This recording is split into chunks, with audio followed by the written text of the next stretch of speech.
Hello, everyone. This is Nikki, you also known as Pieces Trader, and you're watching the Awesome10X Philippine Market Update. It's a Monday, March 22, 2021. So let's begin. We are opening the Philippine markets in a resumption of the general community quarantine. The reason why the Philippine general community quarantine had to happen is because of the rising surge of COVID cases. We see that this is the largest increase after a year, and it's already hitting all-time highs. You could see that as of March 22, 2021, these are some charts that are confirmed COVID-19 cases per day in the Philippine map.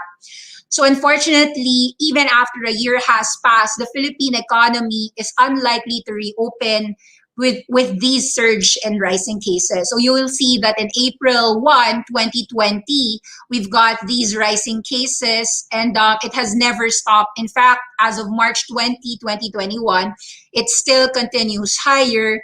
In this escalation of COVID-19 cases per day in the Philippines alone, this is specific to our country, is a bad taste for the entire Philippines, but also to the foreigners, which actually will detriment the Philippine markets for quite a longer time.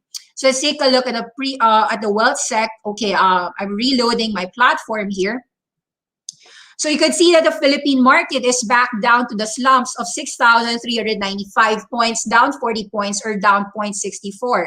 It is a slew of red, but what you could see is that the Philippine markets had a very low value turnover. We've been seeing actually since last week that the value turnover was already going down from about 6 billion to 7 billion to 8 billion, below that 10 billion, 11 billion mark that we were seeing when the market was bullish, which suggests that the market is indeed in a bearish state, at least in the Philippine market context, because of the inability for the restaurants, the malls to reopen anytime soon. So market value is about 5.6 billion. Foreign net selling is negative 725 million pesos. You are seeing that there's a sharp gain only to the companies that are obviously essential companies. Essential meaning your supermarkets, yet again, your connection rates like your internet providers, and of course your essentials, whether it be your electricity. So companies like your Meralco and so forth, or your Aboitiz power generator. Let's take a look at your index movers for the day. Very strong mover comes from your supermarket, which is Pure Gold, up 4.5% to 38.7. Well, I'm glad about that thing happening. It is also a suggestion that the Philippine markets is obviously in a downtrend and will likely stay in a choppy market in the short term. In the short term, don't expect the Philippine market to advance anytime soon unless we actually see the COVID cases falling down. Now, it's a function really of the COVID vaccines on how long the Philippine economy can really reopen. Let's read about the numbers in the Philippine market. Index movers. BDO is 103.4, Aboitiz Equity Ventures is 37, PLDT 1220, Globe 1930. We did see last week that those drops in PLDT and Globe is a great opportunity to buy, and any drops on PLDT and Globe is a great opportunity to buy, especially since when you're stuck at home, it's impossible that you're not using your internet because that is a primary essential. So Pure Gold is a 38.7, another essential company, which is supermarkets, getting into the green. It will be likely to see that Robinson's Retail, which is also essential products, drugstores such as South Super, they have the South Super Drug. They also own those generics pharmacy, and of course they own Robinson's Retail, owns their own supermarkets. It is a diversified company, and it's not necessarily just a department store. Your SM is up 961, which tells you that the Philippine market continues to still believe in SM, perhaps because of their cash flow generative capabilities despite the ongoing pandemic. Or if they can't do cash flows, at the very least, they are easy money that they would have liquidity in a market pandemic because of their strong cash in their balance sheets. San Miguel Corporation is 119.5, Aboitiz Power is 23.95, DMC is 5.2, FGen is $30, Emperador is 10.26, Jollibee is down 175.9, Robinson's Land 18, ICT 123.7, AGI 1028, Bloomberry 6.9, Lucia Tan Group 13.5, GD Capital is 506, Mega World is 338, Metro Bank is 45.55, MPI is 378, Ayala Corporation 735, Meralco's 272.6, Security Bank is 118.6, SM Prime is 34, BPI is 82, URC is 125, Ayala Land is 34, JG Summit is 57.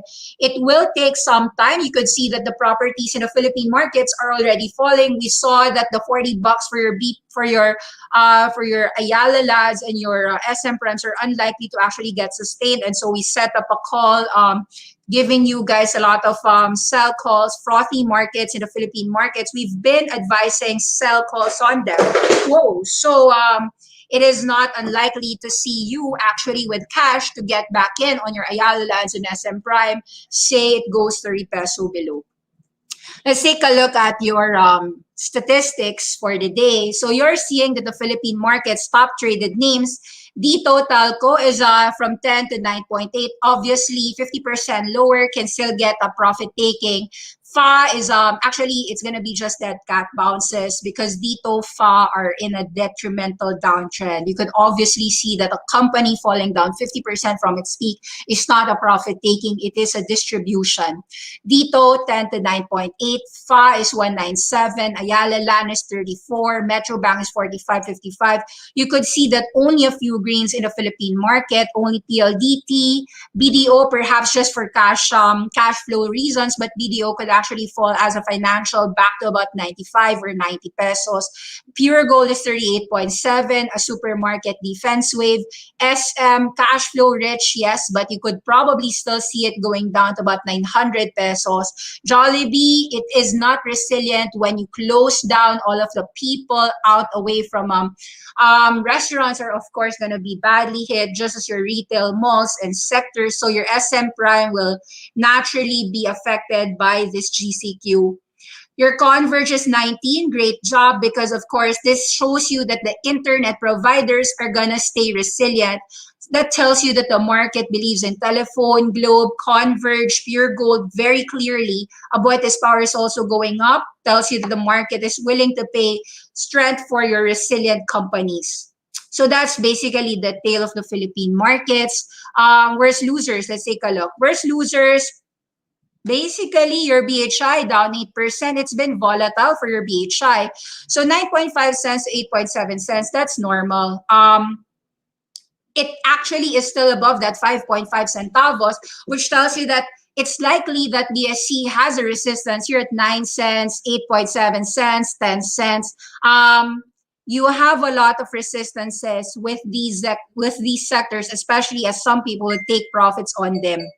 Okay, what else can you see? Prime is also down 316 to 291. I think Prim is a backdoor play, and you're seeing that the markets is willing to sell off those backdoor restructuring plays and going to cash and seeing how low the markets can go. So the markets is 6-4 with PLDT, Globe as your specific safe havens, your Converge being your specific safe haven. It is very clear on this perspective that the market is in a risk-averse zone, and the stocks that will benefit here are all your telecom providers, PLDT, Globe, and your Converge. You've got your providers. In some ways, maybe Dito Telco will get a buyer, but given that it has rallied so strongly from 1 to 20 back to 10, we'll see whether there's a buyer. But I'd say that the buyers might still be waiting at 6, 7, 8 because 10 is still quite high. Yeah, so let me see your comments, if any. Let's take a look at your questions. Okay. Hi. Yes. Congrats. Thank you for yeah, nag-make up ako ng konti. So somebody told me na try to have Kila and stuff. Okay, hi, any thoughts on APL? APL is a speculative name. I don't find any buyers in it. You could see that it already peaked at 47 cents. It's now at 18 cents. You've had a massive distribution. Any rallies on APL is likely to be a dead cat bounce. Do you see DDMPR IPO performing tomorrow? It is their listing day. Your DD REITs are, of course, a function of commercial real estate. And real estate sector is in a cyclical downturn. That said, we will see whether the markets are willing to pay for it. I don't expect a warm welcome, but I don't expect it also as a huge drop.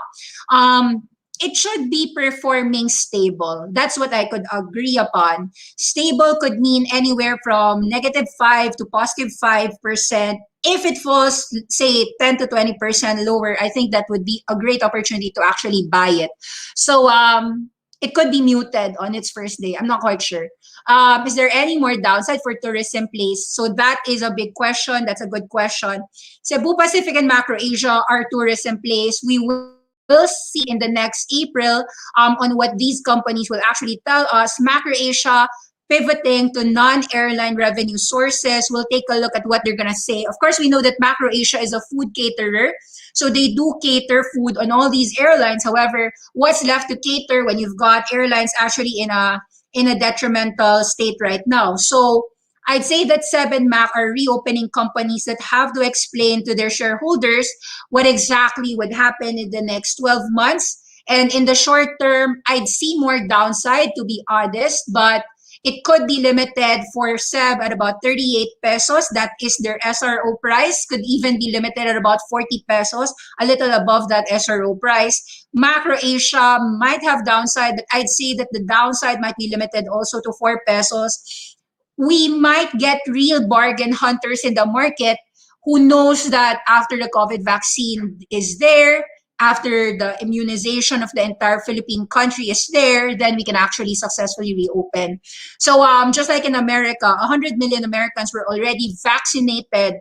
All that the Philippines really needs is a complete plan to vaccinate everyone, at the very least, at least half the population, so that we can actually reopen successfully. Without it, I think that these rising COVID cases, these deaths are really a problem, and businesses are not expected to rebound even on hopes. All those hopes will be gone. People will just sell it.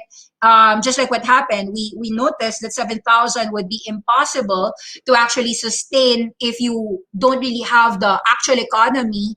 The businesses aren't actually firing on all their cylinders. So that's really going to be a detriment in the entire Philippine economy if we cannot vaccinate all of our, at least man lang, I'd say 50% of the Philippine population. So rising cases do not bode well for investment. Is Pure Gold on the road for a reversal? Actually, Pure Gold already reversed. Pure Gold already reversed, strengthening in this risk-averse time. Pure Gold is a highly negative correlation when the markets are falling down because it is stable. Notice that Pure Gold, Aboitiz Power, PLDT, Globe, Converge showed their strength, their defensive strength. I would argue even Robinson's Retail would show their defensive strength. Even your Meralco and Manila Water will show their defensive strength because they are companies that are stable, resilient. They'll pay cash dividends if they have to. These are companies, and cash flow balance sheet will always stay resilient. That means that in a drop, in case the market drops, I think that people will continue to buy any of these supermarkets because these are actually highly essential goods. This Robinson's Retail at 52 might not stay there forever. I'd say that Robinson's Retail at 52 can actually rebound back to about 57 to 58. It's actually an opportunity to load up. Even your Globes and PLDTs and Converge, if they fall, the lower they go, the better off for the bulls. So all right, guys, that's it. And thank you very much. Let's go to our global market updates. Thank you for watching, liking, and subscribing to the Philippine market updates, and see you later. Bye-bye.